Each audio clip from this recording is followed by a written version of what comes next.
Welcome to our channel. Today we how to update your Shopify theme SEO title and meta settings step by step clearly. Open your Shopify dashboard. Navigate to the online store option in the left-hand menu. Click on themes to view your current theme settings. Locate the theme you want to update and click on actions. Select edit code from the drop-down menu. On the left side, find and click on the config folder.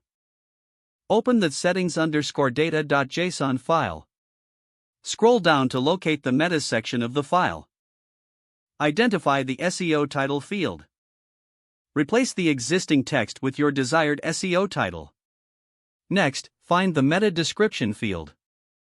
Update the meta description with relevant keywords and a compelling call to action. Once you've made your changes, save the file by clicking the Save button. Return to the Themes section by using the Back button. Now, click on Customize for your live theme. In the theme editor, search for SEO settings under the Homepage or General Settings.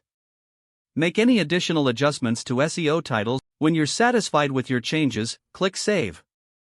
To verify your updates, view your store's pages in a new browser tab.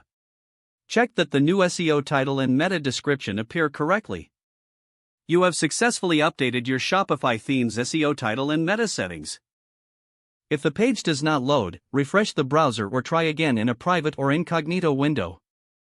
Make sure you are using the correct email address, then retype it carefully to avoid small typos.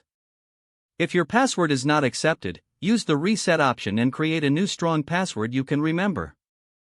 Check your spam folder for verification or security emails, then complete any requested confirmation steps. Enable two-factor authentication if available to improve account security and reduce unauthorized access risk. After signing in, review your profile details so your contact information and settings are accurate and current. If you see an error message, note it down and try again after restarting your device and internet connection. Log out when you finish, especially on shared devices, to keep your account and payment information secure. If the page does not load, refresh the browser or try again in a private or incognito window. Make sure you are using the correct email address, then retype it carefully to avoid small typos. Don't forget to like this video and subscribe to our channel for more step-by-step tech guides.